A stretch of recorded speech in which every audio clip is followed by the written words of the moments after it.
Today we're taking a look at the 3.2 update for the Nvidia Shield. This brings a lot of changes in the back end, but a couple of changes in the front end you're going to notice right off the bat. For one, there's a lot more 4K apps. Voodoo comes to 4K. YouTube now supports 60 frames per second 4K, and they even added HDR, which, you know, they're updating the name. I guess the group that owns it wants it to be called Ultra Premium HD now. Horrible long name, but basically it brings you more vivid colors, more colors on your screen at once, and it just supposedly makes it look more beautiful. Saw it at CES and I thought it was stunning when I saw it there. It also improves universal search, adding in Netflix, Voodoo, Spotify, and 60 apps in total. But the real kind of standout feature here is probably Plex.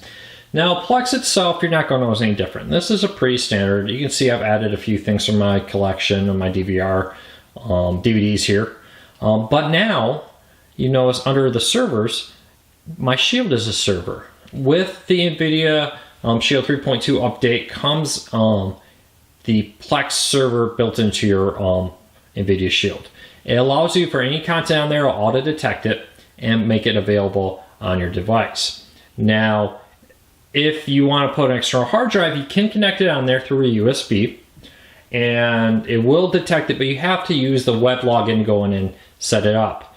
There's no real clear way to tell you that during the setup, but external hard drives are not auto-detected, and you can't add them from inside your Shield menu. You have to go to a web browser somewhere and go to the Plex website that I'll link to, and then you can add it, change it, do all the kind of changes to your Plex server you're used to.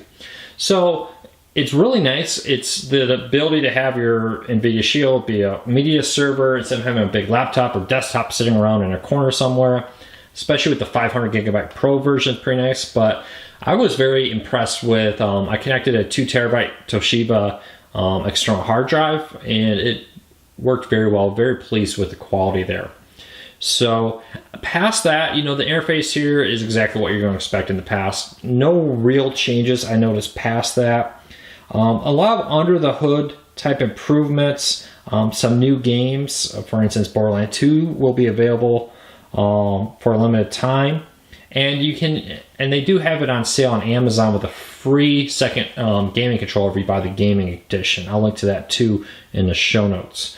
But past that, you know, this is more of a step forward and a lot of little things, a lot of fixes under the hood, probably for problems you didn't even realize were there. But it's nice that they touched it up and fixed it and addressed those issues. I've been very impressed with the Shield. It probably is one of the best 4K players out there. If you want a streaming player that also does gaming secondary, the Shield is probably the best one to do that with. And this just makes it better. And they're really working hard to add more video games to it also. So check it out. Questions, comments, leave them on the bottom. I'll link to a full written review over at Cord Cutters News once that's up in the show notes today or tomorrow. And that'll give you more details about the new Nvidia Shield.